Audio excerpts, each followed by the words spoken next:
ప్రధానమైన 4 ప్రోగ్రామ్స్ను జనవరిలో లాంచ్ చేస్తా ఉన్నాం. ఈ 4 ప్రోగ్రామ్స్కి సంబంధించిన ఇంపార్టెన్స్ను మనసులో పెట్టుకుని ఎక్కడా కూడా ఈ ప్రోగ్రామ్స్ కండక్ట్ చేసే విషయంలో ఎక్కడా కూడా పొరపాట్లు దొరలకూడదు, ప్రోగ్రాంలన్నీ కూడా బ్రహ్మాండంగా జరగాలి అనే ఉద్దేశంతో ఈరోజు మిమ్మల్ని అందరినీ కూడా ఈ వీసీ ద్వారా నిర్దేశించేందుకు ఈ కార్యక్రమం చేస్తూ ఉన్నాం. ఇందులో మొదటిది వైఎస్ఆర్ పెన్షన్ కానుక అనే ఈ కార్యక్రమం ఏదైతే ఉందో 1వ తారీఖు నుంచి ఈ ప్రోగ్రాము 3,000 రూపాయలకు పెన్షన్ పెంచుతూ ఏదైతే మనం ఎన్నికల వేళ ఏదైతే మనం చెప్పామో, this government stands for credibility, విశ్వసనీయతకు మారుపేరు ఈ గవర్నమెంట్ అని చెప్పి మరొకసారి రుజువు చేస్తూ దేవుడి దయతో ఈ కార్యక్రమాన్ని 3,000 రూపాయలకు పెంచే ఈ కార్యక్రమం చేయబోతా ఉన్నాం. ఇందులో ఈ కార్యక్రమం 1వ తారీఖున స్టార్ట్ అవుతుంది. 8వ తారీఖు దాకా ఈ కార్యక్రమం జరుగుతుంది. మనం రాకమునుపు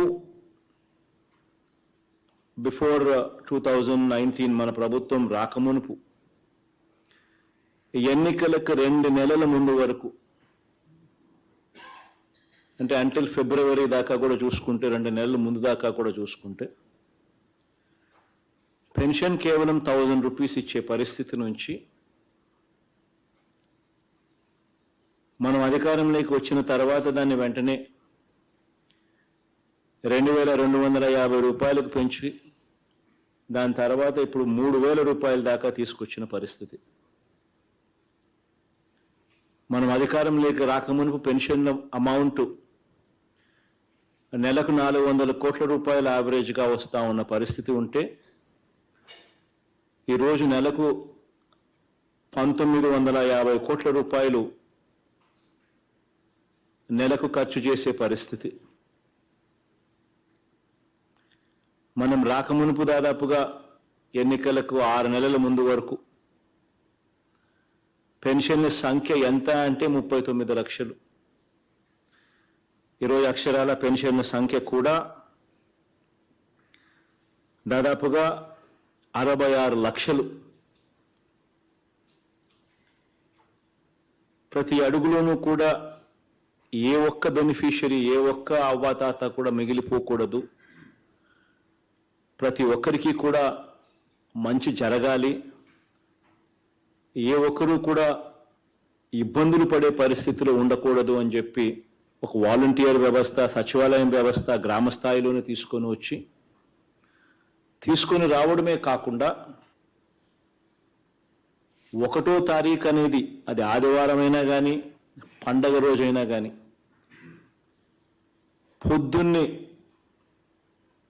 1వ తారీఖు పొద్దున్నే వాలంటీర్ ఇంటికి వచ్చి మరీ చిక్కటి చిరునవ్వుతో గుడ్ మార్నింగ్ చెప్పి పెన్షన్ ఇచ్చే ఒక గొప్ప పరిస్థితిని కూడా తీసుకొని రావడం జరిగింది.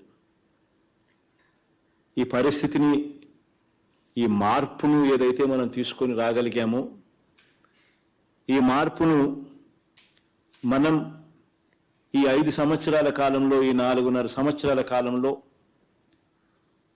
ఏ రకంగా ఈ మార్పు తీసుకొని రాగలిగాము, ఏ రకంగా మనం ఇంత మంచి చేయగలిగినాము, ఎలా చేయగలిగినాము, ఏ మేరకు చేస్తూ ఉన్నాము అన్నది ప్రతి గడపలోనూ కూడా తీసుకొని పోయే కార్యక్రమం చేయాలి. 2వ కార్యక్రమం 19వ తారీఖున అంబేద్కర్ గారి విగ్రహ ఆవిష్కరణ 2వ కార్యక్రమంగా చేస్తూ ఉన్నాం ఈ నెలలో. 3వ కార్యక్రమం వైఎస్ఆర్ ఆసరా 23వ తారీఖున మొదలు పెడితే 31వ తారీఖు దాకా ఈ కార్యక్రమం జరుగుతుంది. 4వ కార్యక్రమం వైఎస్ఆర్ చేయూత కార్యక్రమం ఫిబ్రవరి 5వ తారీఖున మొదలెడితే ఫిబ్రవరి 14వ తారీఖు దాకా ఈ చేయూత అనే ఈ కార్యక్రమం కూడా జరుగుతుంది. అర్హత కలిగి పొరపాటున ఎక్కడైనా ఎవరైనా కూడా మిగిలిపోయిన సందర్భం పరిస్థితి ఎక్కడైనా ఎవరికైనా ఉంటే వాళ్ళందరినీ కూడా మళ్ళీ అదే పనిగా మళ్ళీ రీవెరిఫికేషన్ చేసి మళ్ళీ వాళ్ళందరికీ కూడా ఇచ్చే కార్యక్రమం జనవరి 5వ తారీఖున జరుగుతుంది. కానీ జనవరి 5వ తారీఖున ఈ కార్యక్రమం జరిగే లోపే కూడా అడిషనల్ పెన్షన్స్ ఆల్రెడీ 1,17,000 దాదాపుగా ఉన్నవి ఆల్రెడీ వెరిఫికేషన్ అయిపోయినవి కూడా యాడ్ చేసేసి 1వ తారీఖు నుంచే పెన్షన్ అనేటివి ఎలాగూ ఇవ్వడం మొదలు పెట్టేస్తారు. దాదాపుగా 66,34,000 పెన్షన్లు డిస్ట్రిబ్యూషన్ చేసే కార్యక్రమాలు, 1968 కోట్లు డిస్ట్రిబ్యూట్ చేసే కార్యక్రమాలు మొదలవుతాయి 1వ తారీఖు నుంచి. ఈ ప్రభుత్వం విశ్వసనీయతకు మారుపేరుగా ఈ ప్రభుత్వం నిలబడింది అని చెప్పడానికి ఈ 1వ తారీఖు నుంచి 8వ తారీఖు దాకా జరిగే ఈ ప్రోగ్రాంను మనం ఆ మెసేజ్ తీసుకొని పోవడానికి ఉపయోగపెట్టాలి. దీనికి సంబంధించి 1వ తారీఖునే ఈ ప్రోగ్రాం లాంచ్ అవుతుంది. నేను కూడా ఈ ప్రోగ్రాంలో 3వ తారీఖున భాగస్వామిని కూడా అవుతా. Never in the history of Andhra Pradesh ఇంతగా అవ్వాతాతలను పట్టించుకున్న ప్రభుత్వం ఎప్పుడూ జరగల. ఇన్ ద హిస్టరీ ఆఫ్ ఆంధ్రప్రదేశ్లో ఎప్పుడూ కూడా జరగల. వాళ్ళకి ఇంతగా పట్టించుకొని వాళ్ళ ఇంటి దగ్గరికే వాళ్ళ ఇబ్బంది పడకూడదు అని వాళ్ళ ఇంటి దగ్గరికే వాళ్ళ ఆత్మగౌరవాన్ని కాపాడుతూ వాళ్ళ ఇంటి దగ్గరికే వచ్చి వాళ్ళకి ఇన్కన్వీనియన్స్ కూడా ఉండకూడదు అని చెప్పి తాపత్రయపడి అంత పొద్దున్నే ఒక వాలంటీర్ వ్యవస్థ, ఒక సచివాలయం వ్యవస్థ క్రియేట్ చేసి వాళ్ళ కోసం పట్టించుకొని వాళ్ళ దగ్గరికి వెళ్ళి చేసే కార్యక్రమం ఇంతవరకు ఎప్పుడు జరగల. ప్లస్ ఇంత పెన్షన్ అమౌంట్ ఇచ్చేది కూడా దేశంలో ఎక్కడా కూడా జరగడం లేదు. ఫర్గెట్ అబౌట్ రాష్ట్రంలో ఎప్పుడు చూడలేదు అనేది పక్కన పెట్టండి, దేశంలో కూడా ఎక్కడా కూడా ఇంతగా అవ్వాతాతల కోసం ఖర్చు చేస్తూ ఉన్న ప్రభుత్వం దేశంలో కూడా ఎక్కడ లేదు. ఇది రియలైజ్ చేయడం కోసం, ఇది జరిగించడం కోసం ఎంతగా కష్టపడిన ఈ పరిస్థితుల మధ్య ఎంత గొప్పగా చేయగలుగుతున్నాము అని చెప్పి క్రెడిట్ తీసుకుంటూ ఈ కార్యక్రమాన్ని ప్రతి ఇంట్లోనూ, ప్రతి అవ్వకు, ప్రతి తాతకు, ప్రతి బెనిఫిషరీకి కూడా చెప్పే కార్యక్రమం ఎఫెక్టివ్గా చేయమని చెప్పి అడుగుతా ఉన్నాం. సంవత్సరానికి రాష్ట్ర ప్రభుత్వానికి దాదాపుగా 23,000 చిల్లర కోట్ల రూపాయలు ఖర్చు అవుతా ఉంది. వన్ సింగిల్ ప్రోగ్రామ్ 23,000 కోట్ల రూపాయలు పైచిలకు ఖర్చు అవుతుంది రాష్ట్ర ప్రభుత్వానికి. బట్ యట్ రాష్ట్ర ప్రభుత్వం ఎంతో కమిటెడ్గా అవ్వాతాతల కోసం తోడుగా ఉండేందుకు ఈ కార్యక్రమం ఎఫెక్టివ్గా నిర్వహిస్తూ ఉంది. Similarly, another program which is Asara. It is the second program that we are discussing. ఈ ప్రోగ్రాంకు సంబంధించి మనం అధికారంలోకి రాకమునుపు 2019 మనం అధికారంలోకి రాకమునుపు ఒకసారి పరిస్థితి ఏమిటి అని ఒకసారి గమనించినట్లయితే పొదుపు సంఘాలన్నీ కూడా పూర్తిగా కుదేలైపోయిన పరిస్థితులు.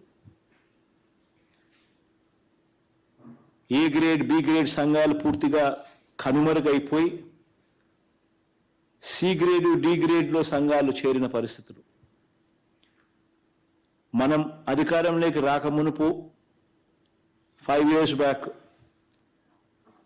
Out standing and non performing assets ఎంత అని చెప్పి చూస్తే ఈ కేటగిరీలో, పొదుపు సంఘాల అకౌంట్ల కేటగిరీలో దాదాపుగా 18% పైచిలుకు అకౌంట్లన్నీ కూడా out standing and non performing assets కేటగిరీలో. గ్రామీణ ఎకానమీ మొత్తం కుదేలైపోయే పరిస్థితి ఉండేది. హ్యాండ్ హోల్డ్ చేసి ఆసరా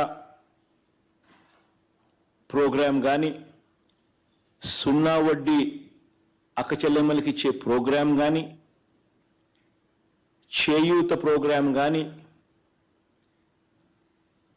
even in a small way Ammavodi అనే ప్రోగ్రాం కూడా కలిసి వస్తుంది.